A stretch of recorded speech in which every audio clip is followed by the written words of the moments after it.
pembukaan, berdoa, lalu setelah berdoa ada yang namanya apa? Pemanasan. Jangan sampai lupa. Pemanasan wajib. Ya, pemanasan. Lalu masuk ke basic training. Nah, basic training yang hari ini akan saya buat, ya, di atasnya di situ ada coaching point. Ya. Ini adalah coaching point. Coaching point yang harus ada di latihan hari ini. Yang pertama ada akurasi. Yang kedua ada awareness. Awareness itu pandangan. Yang ketiga adalah wake pass, bobot passing. Karena materi kita passing dan kontrol. Ya, passing itu harus ada akurasi, harus ada kekuatan passingnya. Yang keempat ada body posisi. Posisi badan dalam terima bola sebelum kontrol itu sangat berpengaruh. Yang kelima ada first touch, sentuhan pertama. Ya, jadi dua materi ini mengenai passing dan kontrol harus ada. Coaching point ini harus ada di setiap latihan. Dan teman-teman harus bertanggung jawab atas coaching point yang ditulis. Kalau lima-limanya sudah ditulis, ini harus ada di latihan. Paham? Paham. Oke. Sekarang basic. Ya, saya akan ada menaruh marker karena di sini untuk anak-anak sekolah dasar SD yang harus diperhatikan adalah equipment. Sebelah kanannya ada equipment. Berapa jumlah pemain, berapa bola yang kita punya. Di sekolah ya tahu sendiri, bola cuma ada 4, ada 3. Ya. Muridnya ada banyak. Kayaknya nggak usah akademik ya Pak? Ya, siap. Muridnya ada banyak, ada 20. Ya. Sekarang teman-teman harus bisa berpikir gimana caranya satu sesi latihan ya dalam basic di sini bisa mencakup banyak. Satu bola muridnya banyak. Ini nggak terlalu nunggu lama, ini nggak nunggu lama, ini nggak nunggu lama. Siap. Ya, nah ini yang akan saya buat. Ini sesi pertama, ya. Saya akan buat bentuknya seperti ini. Ini akan lakuin passing. Setelah passing dia akan mundur ke belakang. Ini akan kontrol bola, lalu pindahkan passing ke sini, dia akan mundur, ya. Passing dia akan mundur, seperti itu terus. Ini cara kerjanya. Lalu coaching pointnya yang pertama apa? Akurasi. Dilihat dari mana? Pada saat dia melakukan Passing. akurasinya harus Pas. bagus. Ya.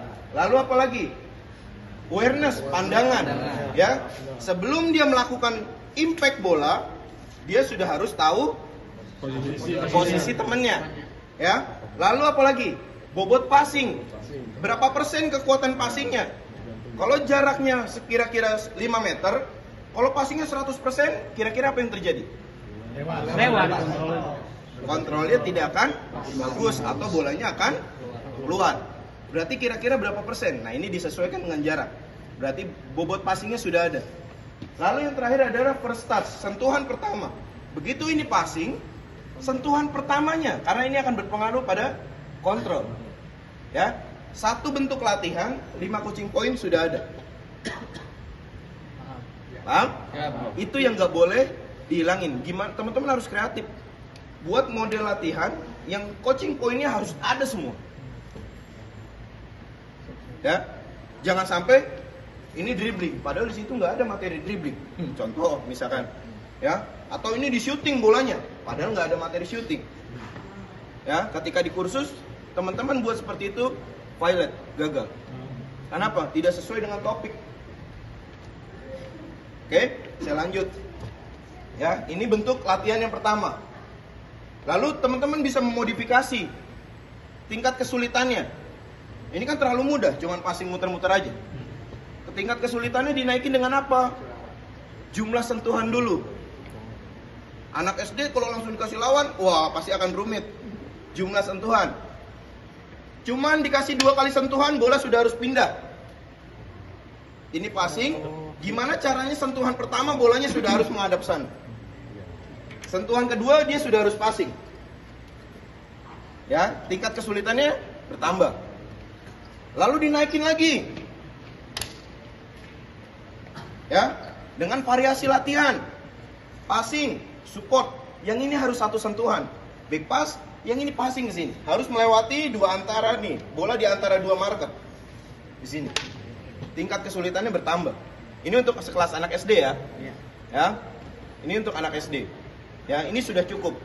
Berarti teman-teman setiap sesi latihan tingkat kesulitannya harus dinaikin. Supaya anak muridnya bisa berkembang. Oke. Lalu di bawahnya ada function.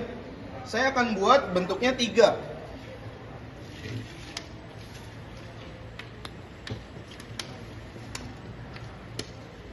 Ya. Cara kerjanya adalah dia passing. Ya, tetap topiknya ada. Passing, bobot passing, ya. Dia rubah ini masuk. Karena tingkat kesulitannya sudah harus lebih tinggi daripada basic. Tidak boleh sama. Di sini bisa teman-teman kombinasi dengan yang namanya wall pass. Kalau di futsal ada yang namanya paralel. Tuh. Ya, banyak nanti ini teman-teman bisa ambil banyak ilmunya di YouTube atau nama-namanya istilah-istilahnya setelah teman-teman kursus nanti. Ya. Nah, ini yang kedua, yang ketiga, tingkat kesulitannya harus lebih tinggi lagi. Ada yang namanya advance dengan lawan. Ya. Bermain 3v3. Anggaplah ini gawang. Oke, ini gawang. Gawangnya dimajuin karena areanya terlalu besar.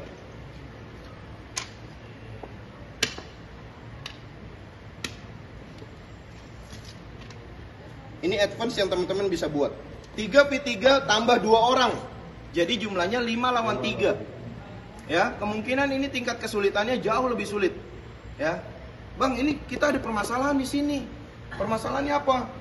Anak-anak SD saya belum mampu untuk bermain ini, bolanya out mulu. Bolanya nggak jalan. Dikurangin lawannya. Oh, ini terlalu mudah bang, lawannya cuma 2, ininya 5. Kurangin lagi, 4v2. Tapi yang ini tidak boleh bergerak turun, dia cuma boleh geser di sini aja. Ya, oh ini udah pas nih. 2 gawang, ya, 4v2, 3v2 plus 1. Ya. Kalau dia berhasil ngerebut, boleh nggak nyerang?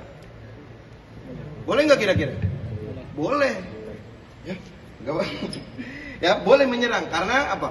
Secara tidak langsung sedang melatih situasi counter. Ya, tapi kita tidak bahas. Karena apa? Tidak ada topiknya, tidak ada coaching pointnya. Ya, jadi teman-teman tidak boleh membahas yang tidak ada coaching pointnya. Ya, teman-teman buat sesi latihan yang dibutuhkan sama pemain, bukan seberapa banyak marker atau cons di dalam lapangan, bukan seberapa indah materi latihannya. Kalau materi, bagus banget nih, dia lari ke sana sini, tapi anak didiknya nggak bisa ngelakuin, buat apa?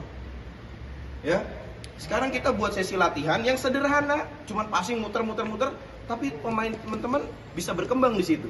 So, kenapa tidak dilakukan? Ya, banyak pelatih sekarang yang nyontoh sesi latihan dari YouTube.